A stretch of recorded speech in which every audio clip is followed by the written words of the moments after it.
Budgeting. This word is really loaded and can mean different things to different people. For instance, someone could say that they use a monthly budget sheet and know where every dollar is going and call that budgeting. Someone could just wing it, know about how much money they're spending on different categories, and call that how they budget. Now, if you looked up the definition of budget, both of those scenarios would be accurate. The definition of budget is defined as either an itemized summary of an estimated or intended expenditure for a period of time, along with proposals for how you're going to finance them. Or it could be a systematic plan for a sum of money to be allocated during a given period. But when I refer to budgeting, I'm talking about the bigger picture. Everything that you're doing with your money today and how you plan on managing it tomorrow and into the future. You could spend every dime every month, say that you're successful because you didn't go over. But are you really successful? Do you have direction for what that money is doing for you in the future, or are you just here to spend every dollar of it today? Do you have a plan? Effective planning and management for your money is true budgeting. And that's what we're going to talk about today. So everyone dreams of living a life of abundance, but here's the harsh truth. Having a higher income doesn't guarantee spending wisdom. And your toys may eventually suffocate you financially. Are you there yet? In fact, 8 million people earning over 6 figures are actually living paycheck to paycheck. But it's time we change that for you. Welcome to Budgeting Brilliance, a podcast for busy career-focused moms feeling stuck between mounting credit cards and cars. I'm Shauna Lay, a family budgeting expert specializing in tools that corporate moms can use to change their perspective of budgeting as a necessary evil to being an empowering tool to make smarter decisions. If you've been looking for a budgeting network focused on more than just frugal living, you're in the right place. Stop letting your finances dictate your life. Hey, welcome back to another episode of Budgeting Brilliance. So today's chat is all about, are you truly budgeting?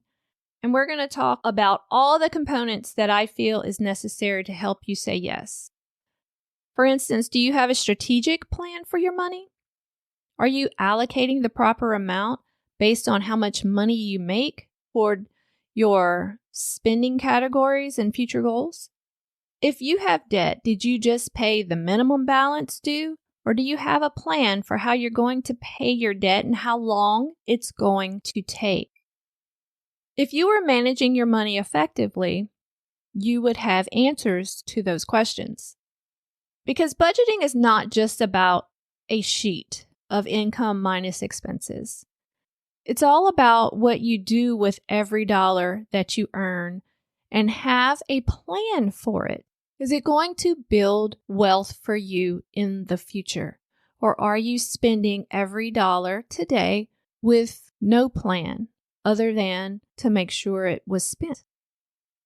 If you've heard any of my previous podcasts, you've probably heard me talk about 4 foundational components of a sound budget: monitoring expenses, guidelines, goals, and your budgeting method. Now, in monitoring your expenses, you need to know what's coming in and going out. That is foundational. And when people go online and look for how to budget and they download a printable that says, how much money do you make, and subtract all of your expenses, and if you have $0 left over, well, you have achieved budgeting. Unfortunately, I think that's short-sighted because there are so many other factors that go into properly managing your money that we're going to talk about today. Now, in addition to just monitoring these expenses and making sure that you don't overspend, is going through these expenses every 3-4 months or so And keep an eye on whether or not things like subscriptions are getting out of hand. Are there cheaper alternatives to things like insurance that you should explore? Having a close eye on where your money is going and you are spending the money in the best way possible is key here. Now, next, I say as budgeting guidelines, and really of all the items that I'm going to share with you today, I truly believe that having budgeting guidelines is pivotal to people's financial success. This helps to make sure that you don't overstep your boundaries in any particular area based on the amount of income that you earn. And from personal experience, if you don't have budgeting guidelines in place for your money, you could unknowingly start to expend too much money in things like debt than you should, to the point where debt could become suffocating to you. And it'll force you to make decisions like, well, I need to not drive as far this weekend because I'm going to need to conserve that gas money, or I need to buy less groceries because I have all this debt that I'm trying to pay and make sure that everything gets paid on time. It will start to force you into making decisions that you shouldn't have to make if you were monitoring how much money different categories were costing you. The next category is goals: short-term, near-term, long-term. A key part here is that you want to create these goals with your spouse, primarily because you want to make sure that you are in step together, hand in hand, focused on the future. Exactly what you and your family want to achieve, and have a target that you both strive for. Because if you both aren't striving for at least one goal together, you may find yourself slipping along the way and choosing to put new debt over future goals. But if you did goal planning right, the two of you would look at that list and say, oh, yeah, that's probably not a good idea to go ahead and buy this thing that's going to cost so much money, because it's going to mean that we can't put the amount of money that we wanted to toward this goal, and it may cause us to have to delay this goal even longer, and we're not willing to do that. So making sure that you have effective goals in all the three areas: short-term, near-term, and long-term.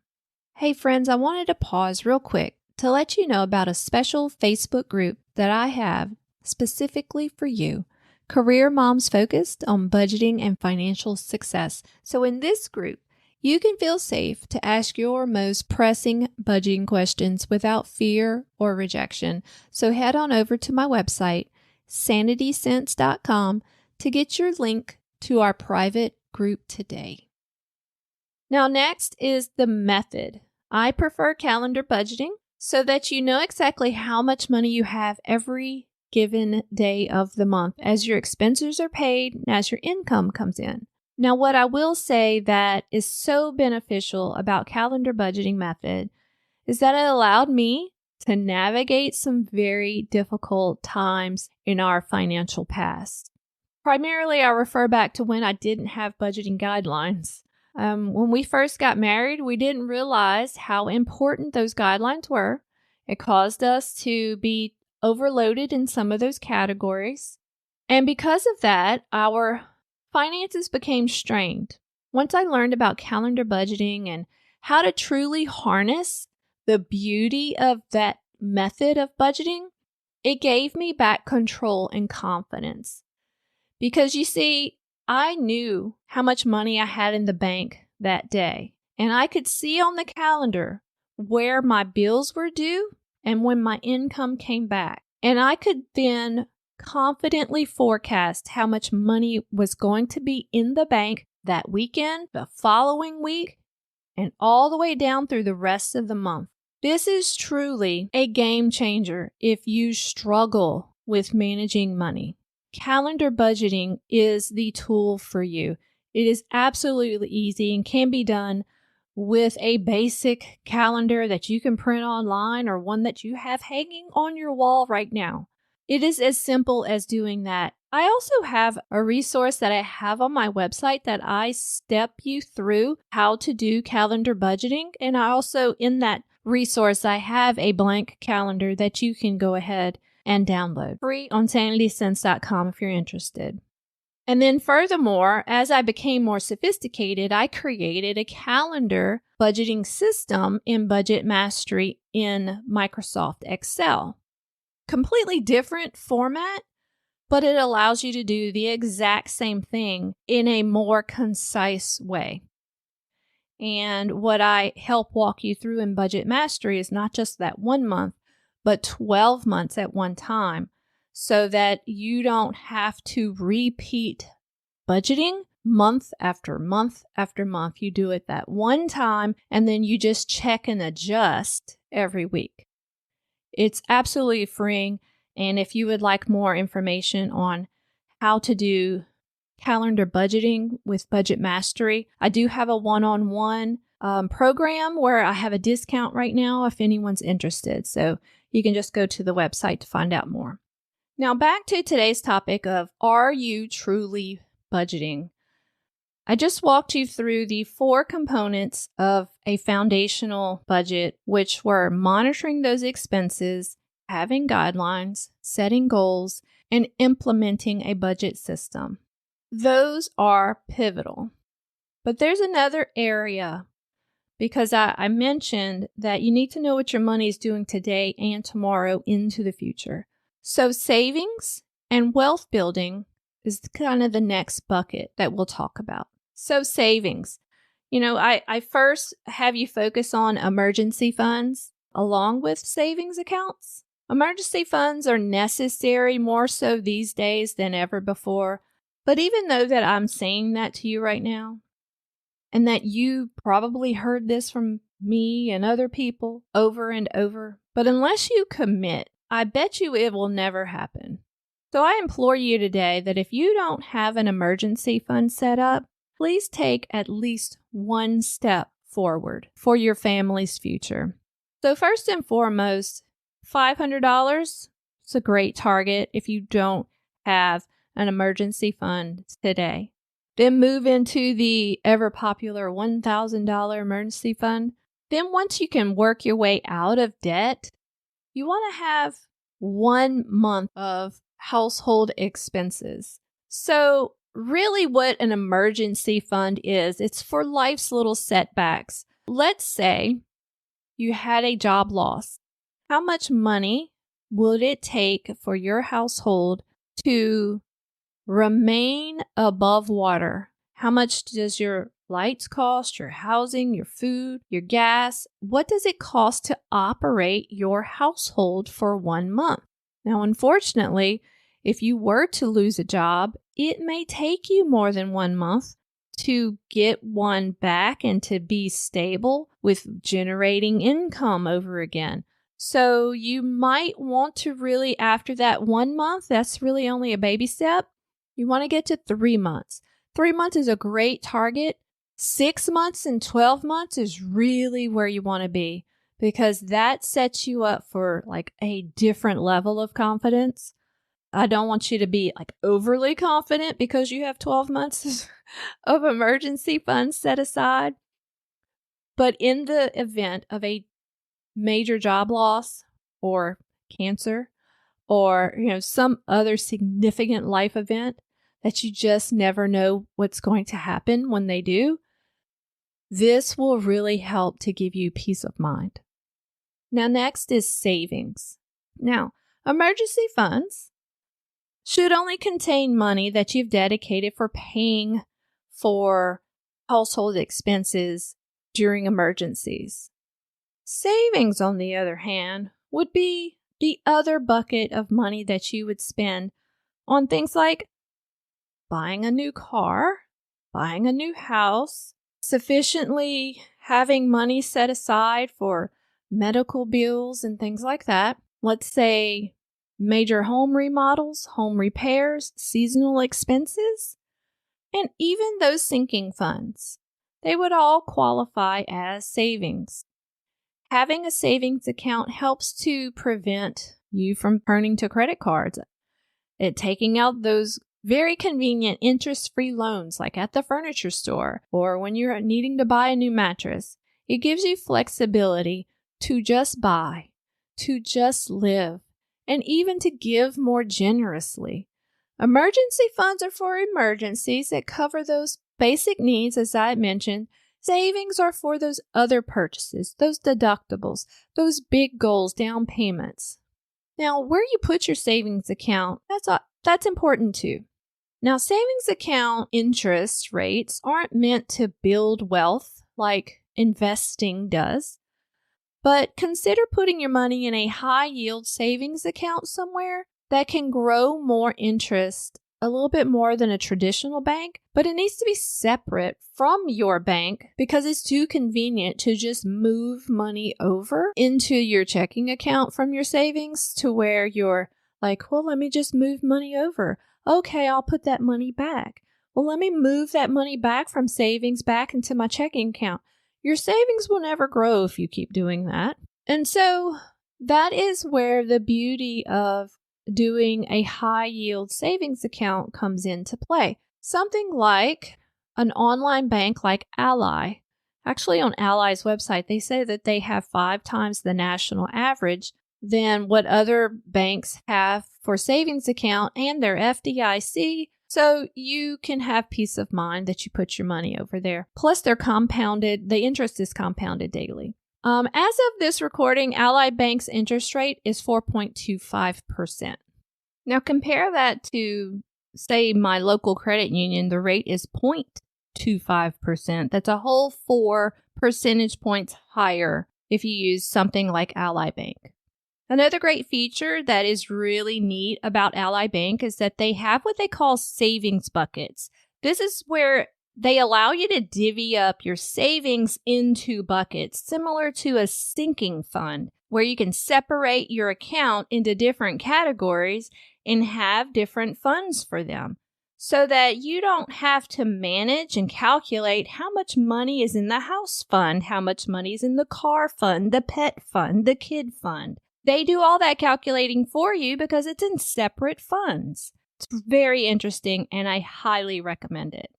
Now, because this money is in a different location than your current checking account, it doesn't have a debit card associated with it. It comes with some slight downsides, but nothing I don't think that you can't overcome. They allow you to transfer money to other institutions, or you can get like a paper check mailed and things like that. But I did hear of a tip where someone said that if you open a checking account with Ally that's linked to this savings account, but then don't bring the debit card with you when you go shopping, and purely use it for savings so that whenever you need to use that sinking fund, you can easily transfer it from your savings to that checking account and then use that card directly from that savings account. So you can use it in that perspective. And I think that makes the ability to use an online bank for their high yield savings account so much more attractive. Hey friends, I'm pausing real quick just to let you know that if you need help on budgeting, savings, or getting out of debt, check out the free resources on my website, sanitysense.com. Back to the show. Now, lastly in this category is investing. So if you have no debt, sufficient emergency fund, savings accounts, double down on investing. There are so many options out there, different levels of engagement for you. Like, do you want to be hands-on, actively investing? Or do you want your investing to be just in a standalone account doing its own thing for year over year and you never have to touch it? Talking retirements, IRAs, stocks, ETFs, options, bonds, mutual funds, cryptocurrency, real estate, art, whatever. The list goes on. You just need to find something that interests you that would give you the best return for your value. Perhaps reading some books on this topic, Rich Dad, Poor Dad, things like that. Get familiar with the different ways to invest and then just go from there. But the message here is not to know exactly what you're going to do right now. It's that you need to actually have your eye on investing in the future if you're not ready to do that today. You just need to know that it's part of your future plan. I personally started way too late. Huge regrets over this area for not having done it sooner. Instead, what we did when we were younger, we purchased things like vehicles over and over, which of course lose value rapidly. So choose investments that will help grow your money over time. You'll be better served. Don't do things like vehicles where you will just sink your money in there, lose it all, and then have to start all over. Don't do that. So, recap on this category: emergency funds, savings accounts, investments. Now back to today's question. Are you truly budgeting? As I mentioned early on, budgeting effectively is really about how you manage the money you make, the money you're going to make from beginning to end, from today into the future. Do you have a plan for where it's going, what it's going to do? If the answer is yes, congratulations. You're doing outstanding. If the answer is, well, there are improvements and things that I could be doing, that is so awesome that you know that today. Because knowing, of course, like they say, is half the battle.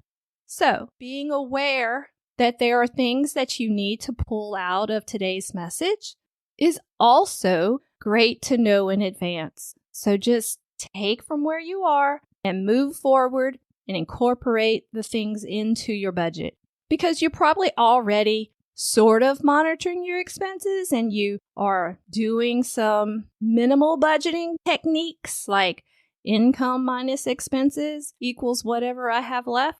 It's always where people start, right? But then build on that. Get some budgeting guidelines. Have and set future goals. Manage your money using the calendar budgeting method. Of course, that's what I recommend, and I find it to be the most intuitive, practical way that anyone can budget their money. Set up those emergency funds for when life throws emergencies at you. Have a savings account, sinking funds, things like that set aside because you never, ever know when you will need to pull from a bucket of money immediately. And if you have a car that is aging, just think about how much thousands of dollars sometimes those repairs are. So you must have a savings account set aside for things like that. And then finally, look into investments. At least start to understand what type of investments there are out there. Like I said, there are several books that you could read. I truly enjoyed Rich Dad, Poor Dad to get your feet wet and to get your mouth watering on what kind of things that I could be doing and having an understanding of what opportunities could be ahead. So start looking into investment options to set yourself up for the future. And remember that budgeting isn't difficult. Just be intentional and have that plan. And if you need help with creating that plan or what that plan should be, again, I'm offering a limited time discount on my one-on-one services through the end of the year. So please reach out. It's not a scary interaction that you probably think it is. We'll just walk through those baby steps, like I mentioned, for foundational components of a solid budget, and we'll get you running. So go to sanitysense.com, click on Budget Mastery, and be ready and prepared for 2024. And with that, everyone, please get out there and budget brilliantly. So friends, I hope you found value in today's episode and that it encouraged you in some way to take an action towards focusing on your budget. If you would like to snag some free budgeting resources like a quick starter kit, debt elimination workbook, just head on over to my website, sanitysense.com. That's sanitysense, CENTS.com. And if you like today's episode, please consider leaving a 5-star review so you can help others find this message and get the budgeting help that they've been longing for too. So here's to budgeting your best life.